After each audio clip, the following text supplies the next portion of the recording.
Topic है बहुत ही सुंदर है। और आजकल मसीही भाई बहनों में एक चीज़ें जो है, एक टॉपिक पर मतभेद है लोगों में। कुछ लोग बोलते हैं कि जो बहनें हैं वो कलीसिया में प्रचार नहीं कर सकती हैं। तो आइए हम वचन में देखते हैं क्या वचन। मेरे प्रिय भाई और बहनों, मैं आप सभी का यीशु नासरी के नाम में अपने यूट्यूब चैनल में आप सभी का स्वागत करते हैं। आइए हम परमेश्वर के वचनों में चलते हैं, लेकिन उससे पहले हम प्रार्थना करते हैं।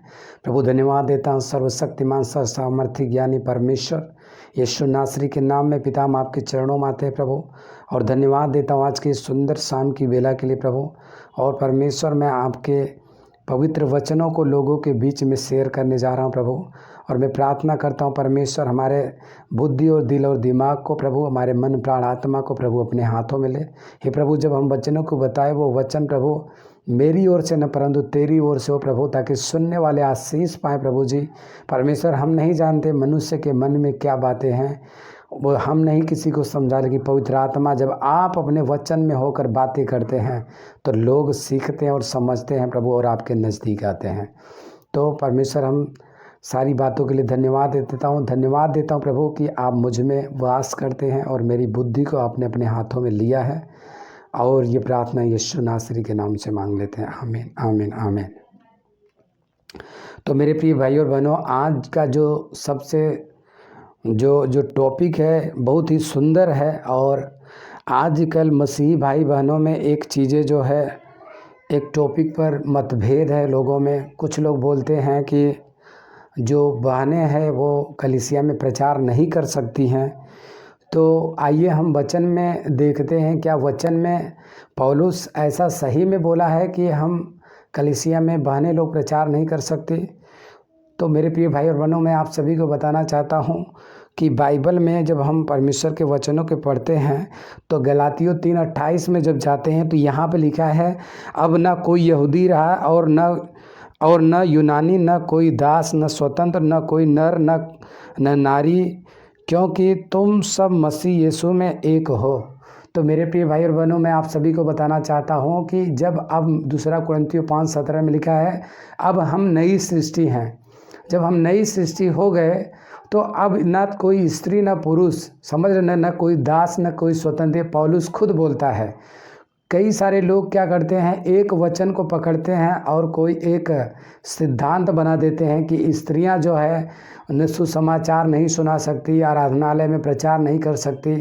तो मेरे प्रिय भाई बहनों, जितने लोग ऐसे बोलते हैं, पौलुस की एक वचन लेते हैं जो जब हम 14 अध्याय पढ़ते हैं, कुरिन्थियों 14 अध्याय में जब वहाँ पे हम पढ़ते हैं, मेरे प्रिय भाई बहनों, जब हम पहला कुरिन्थियों और 14 अध्याय और जब हम उसका 34 आयत पढ़ते हैं तो वहाँ पर पौलुस, पहला नंबर आपको समझना है, कुरिन्थ एक कलीसिया थे जहाँ पर लोग मूर्ति पूजक पहले लोग थे और वहाँ से नए नए विश्वास में आए थे। और वहाँ पे बहुत सारे मतभेद था, अन्य भाषा हो, भविष्यवाणी हो, और ऐसे कई सारी बात, मतलब वरदानों में, हर चीज़ में वो लोगों का नियम नहीं सही था। और ये बातें जब पौलुस को पता चलता है, क्योंकि पौलुस ने ही कुरिन्थ कलीसिया की स्थापना किया था, तो जो पौलुस को ये बातें पता चलती है तो उसको ये भी बातें पता चलता है कि जैसे अन्य भाषा हो, भविष्यवाणी हो, ठीक है। तो ये बातें वो हर चीज़ समझाता है, लेकिन लास्ट में उसको ये भी पता चला था कि औरतें क्या है, जैसे कि कलीसिया चल रही है और कलीसिया में जैसे पास्टर लोग जो थे मतलब भविष्यवाणी प्रचार कर रहे हैं, और स्त्रियां क्या है, बातें करने लगती थी उठ के, समझ रहे हो। आज भी आप जब कलीसियाओं में जाते हो, अचानक पास्टर लोग प्रचार कर रहे हैं तो कई ऐसी स्त्रियां रहती हैं जो नए नए रहते हैं और जिनके अंदर बालकपन स्वभाव रहता है, और वो लोग चालू में वो बोलने लगती हैं कलीसिया के बीच में। पास्टर प्रचार कर रहा है और तभी वो कुछ न कुछ बातें करने लगती। बाद में पास्टर भी बोलते हैं कि अच्छा आप शांत रहिए अभी। तो वही चीज़ें जब पौलुस को बातें पता चली तो यहाँ पे जब हम पहला कुरिन्थियों 14:34 पढ़ते हैं तो यहाँ क्या लिखा है, स्त्रियाँ कलीसिया की सभा में चुप रहे। मतलब जब सभा चालू है, जब पास्टर प्रचार कर रहा है, समझ रहे हो, जो कोई भी हो, जो सेवक प्रचार कर रहा है, तो वहाँ पर वो बोला कि कलीसिया की सभा में स्त्रियां चुप रहें। क्योंकि उन्हें बातें करने की अनुमति नहीं। यहाँ पे क्या बोल रहा है कि बातें करने की अनुमति नहीं। वहाँ पे ये नहीं बोल रहा है कि आराधना करने की अनुमति नहीं, सुसमाचार प्रचार करने की अनुमति नहीं, समझ रहे हो, या फिर सेवकाई करने की अनुमति नहीं। वो सिर्फ ये बोल रहा है कि बातें ना किया जाए। मतलब आप देख सकते हैं, हम भी जिस कलीसिया से जुड़े हुए हैं, हम जहाँ पे आराधना करते हैं, वहाँ पे भी देखते हैं कई बार जब स्त्रियाँ बोलती हैं तो फिर वहाँ के सेवक भी बोलते हैं कि अभी आपको शांत रहना है। तो वही चीज़ें पौलुस बोल रहा है कि अभी आप शांत रहो, सभा चालू है तो अभी आप बात नहीं कर सकते हो। लेकिन लोगों ने क्या किया कि ये छोटी सी बातों को लेकर लोगों ने एक सिद्धांत बना दिया कि स्त्रियां प्रचार नहीं कर सकती। तो मेरे प्रिय भाई और बहनों, मैं आप सभी को वचनों से सिखाएंगे, क्या पौलुस ने ये बोला था कि स्त्रियां प्रचार नहीं कर सकती, कि या ये बोला कि उस समय, मतलब उस समय सभा के समय बोलना जो, और किसको बोला गया कि बातें करना मना नहीं है, मतलब मना है। तो यहाँ पे जब हम आगे वचन को पढ़ते हैं, यहाँ लिखा है कि और यदि वे कुछ सीखना चाहे तो घर में अपने अपने पति से पूछे, क्योंकि स्त्री का कलीसिया में बातें करना लज्जा की बातें हैं। तो यहाँ पे क्या बोला, इससे ये पता चलता है कि जो वहाँ पे जो स्त्री बातें कर रही थी वो नए नए मसीह में आई थी, मतलब उनको सीखना था।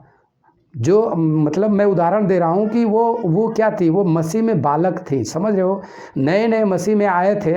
आप जब देखो कलीसिया के बीच में क्या होता है कि अगर आपके पास अनुभव हो कि जो नए नए आते हैं, औरतें जो बहनें या भाई हो, जो नए नए कलीसिया में आज जो सभा चालू रहती है, तो उनको समझ नहीं रहता कि मतलब कि हमें वचन चालू है, हमें अभी बातें नहीं करना, लेकिन वो अचानक कुछ भी बातें करने लगती क्योंकि उनको समझ नहीं रहता है।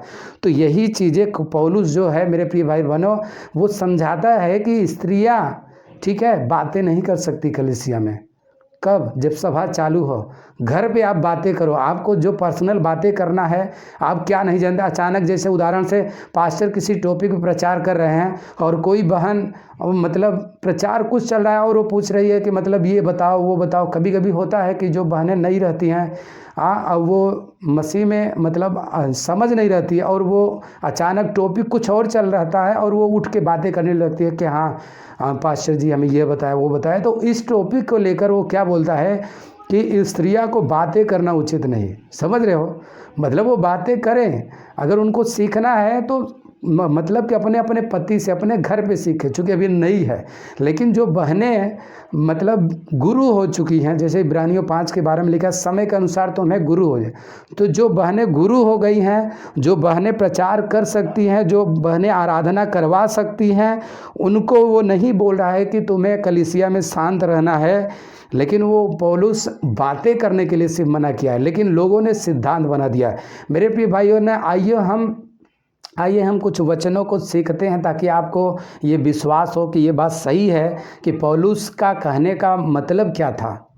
तो मेरे प्रिय भाई बहनों, जब आप फिलिपियों 4:3 पढ़ोगे तो यहाँ पर लिखा, हे सच्चे सहकर्मी, मैं तुझसे भी विनती करता हूँ कि तू उन स्त्रियों की सहायता कर, क्योंकि उन्होंने मेरे साथ सुसमाचार फैलाने में क्लेमेस में मेरे अन्य कर्मियों समेत परिश्रम किया, जिनके नाम जीवन की पुस्तक में लिखे हुए हैं। पौलुस खुद फिलिपियों की पत्री में जब 4:3 पढ़ते हो तो वहाँ पे बोल रहे हैं कि मतलब कि ये बहनें जो मेरे साथ सुसमाचार प्रचार किए हैं, समझ रहे हो। तो पौलुस एक वचन आप उठा के कोई सिद्धांत आप बनाते हो तो वो गलत है।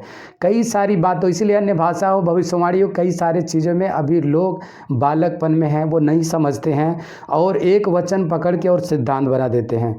तो मेरे प्रिय भाई बहन, जब हम रोमियो 16:1 पढ़ोगे तो यहाँ पे क्या लिखा गया है, लोग वहाँ पे लिखा गया कि बहुत सारे लोग बोलते हैं कलीसिया में औरतें प्रचार नहीं कर सकती, लेकिन यहाँ पे क्या लिखा है, जब हम रोमियो 16:1 पढ़ोगे यहाँ पे लिखा है, मैं तुमसे फीबे के लिए, जो हमारी बहन, पौलुस बोलता है हमारी बहन, और की क्रिया की कलीसिया की सेविका है। सेविका, सेवक आप समझ सकते हो कौन होता है, जो कलीसिया के बीच में खड़ा होकर वचन को सिखाता है, उसको बोल रहा है। वो खुद बोल रहा है कि वो बहन है जो सेविका है, वो खुद मतलब वो खड़ा किया है, समझ रहे हो, अध्यक्षों को तैयार पौलुस किया है, और फिर वो कैसे विरोध कर सकता है कि औरतें प्रचार न करें।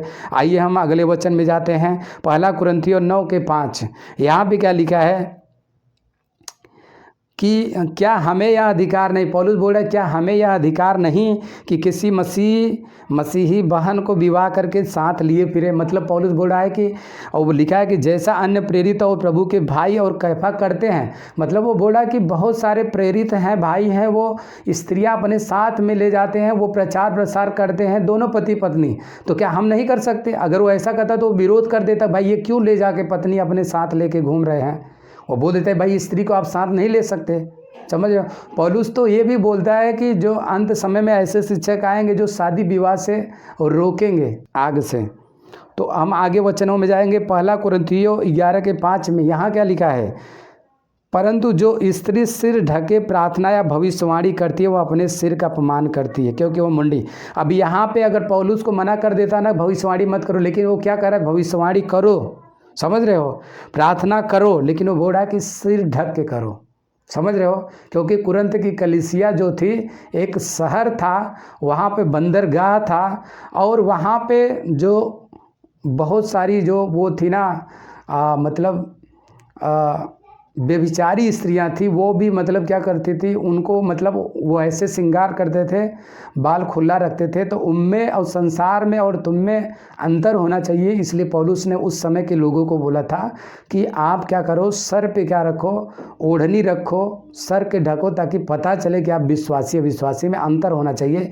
लेकिन ये भी कोई सिद्धांत नहीं है कि मसीही लोग अपने मतलब कि स्त्री सर पे दुपट्टा ही रखे। समझ रहे हो? जैसा देश वैसा वेश। जैसे अमेरिका के लोग दुपट्टा नहीं रखते, साड़ी नहीं पहनते, तो हम उनको नहीं समझा सकते हैं ना कि नहीं तुम दुपट्टा रखो। तो वो उस समय कुरिन्थ की जैसी स्थिति थे, उस अनुसार पौलुस ने यह आज्ञा दिया था। तो मेरे प्रिय भाई बहनों, आप इसको समझ सकते हो। फिर आगे हम वचन में आते हैं, दूसरा तिमुथियुस 4:3-4 वचन में जब जाते हैं, लिखा है क्योंकि ऐसा समय आएगा कि लोग खरा उपदेश, ठीक है, न सह सकेंगे, पर कानों की खुजली के कारण अपनी अभिलाषाओं के अनुसार अपने लिए बहुत सारे उपदेशक बटोर लेंगे और अपने कान सत्य से फेर कर तथा कहानियों पर लगाएंगे। तो मेरे प्रिय भाई बहनों, वचन जो कहता है, मेरा प्रभु यीशु मसीह ने बोला जो मुझसे प्रेम करेगा वो मेरे वचनों को मानेगा और मेरा पिता उसका आदर करेगा। प्रभु ने बोला कि तुम मुझसे प्रेम करोगे तो मेरे वचन को मानोगे। समझ रहे हो? और प्रभु का वचन जो है ये वचन बताता है। समझ रहे? ये वचन अगर हम, प्रभु ने बोला कि तुम मेरे वचन में बने रहोगे तो सचमुच मेरे चेले ठहरोगे। मेरे प्रिय भाई बहनों, अपने आप को नम्र और दीन करो और सत्य को जानो और सत्य आपको स्वतंत्र करेगा। तो मैं आपको यही बताना चाहता हूँ कि एक वचन लेके, समझ रहे हो, हम कोई सिद्धांत नहीं बना सकते। पौलुस खुद औरतों को अपने साथ रखता है सेवकाई में, और प्रेरितों के काम में भी पतरस जिस बहन को जो मर गई थी, आप जब पढ़ोगे तो वो जो जिंदा किया वो भी पतरस के साथ, वो भी सेवा में थे। प्रभु यीशु मसीह खुद, मार्था, मरियम और बहुत सारी लिखा है स्त्रियां प्रभु यीशु मसीह के साथ सेवा में थे। और जब यीशु मसीह मृतकों में से जी उठे तो वहाँ पे लिखा है कि मरियम सबसे पहले कब्र पर गई। समझ रहे हो? तो इसलिए आप समझ सकते हो कि प्रभु यीशु मसीह के साथ खुद स्त्रियां थी, पौलुस के साथ खुद स्त्रियां सेवा कर रही थी। लेकिन हम ये सिद्धांत नहीं बना सकते कि स्त्रियां सेवा नहीं कर सकती। अब मसीह में हम नई सृष्टि बन गए। अब ना हम यहूदी रहा, ना कोई यूनानी, ना कोई दास, ना कोई लिखा है न स्वतंत्र, कोई स्त्री, न कोई, मसीह में हम सब एक देह हैं, चाहे नर हो चाहे नारी। पौलुस बोलता है कि जैसे नर से नारी है वैसे ही नारी से नर है। समझ रहे हो? हम बांट नहीं सकते। समझ रहे हो? तो मसीहत में भेदभाव नहीं है। तो मेरे प्रिय भाई बहनों, आप समझ सकते हो कि हम ऐसा सिद्धांत नहीं बना सकते कि स्त्रियां जो है प्रचार नहीं कर सकती। स्त्रियां वो सब कुछ कर सकती हैं, क्योंकि प्रभु यीशु मसीह ने, ठीक है, खुद बहनों को साथ में सेवा में लिया था। समझ रहे हो? और जब आप प्रेरितों 1 अध्याय पढ़ोगे 18 में, तो वहाँ पे जब देखोगे तो कई सारी बहनें और भाई लोग जो प्रभु यीशु मसीह के साथ सेवा में थे, वो लोग प्रार्थना कर रहे थे, और तभी पवित्र आत्मा उन पर उतरा प्रेरितों 2 अध्याय में, और सब पवित्र आत्मा से भर गए। समझ रहे हो? उसमें बहन भाई सब लोग थे। तो मैं आशा करता हूँ कि आप लोगों को ये समझ में आया कि स्त्रियाँ जो है प्रचार कर सकती हैं। हाँ, सभा के बीच में जो नए नए विश्वास में आती हैं उनको बातें करना अलाउ नहीं, मतलब बात नहीं कर सकते ना। सभा चल रही है, पास्टर लोग प्रचार कर रहे हैं और टॉपिक कुछ और है, तुम और टॉपिक पे बातें कर रही हो। तो इसलिए पौलुस को ये बातें पता चली तो वो खत लिख के कुरिन्थ की कलीसिया को हर बातों के लिए समझाया, चाहे अन्य भाषा हो, भविष्यवाणी हो, ठीक है, और बुद्धि और ज्ञान के वचन हो। इन सारी बातों पे पौलुस ने 12, 13, 14 आयत में पूरा समझाया, तो स्त्रियों के भी बारे में समझाया। तो मेरे प्रिय भाई बहनों, अब मिलते हैं हम नेक्स्ट वीडियो में ऐसे ही टॉपिक के साथ। आप हमारे साथ बना रहे। सबको जय मसीह के आमीन।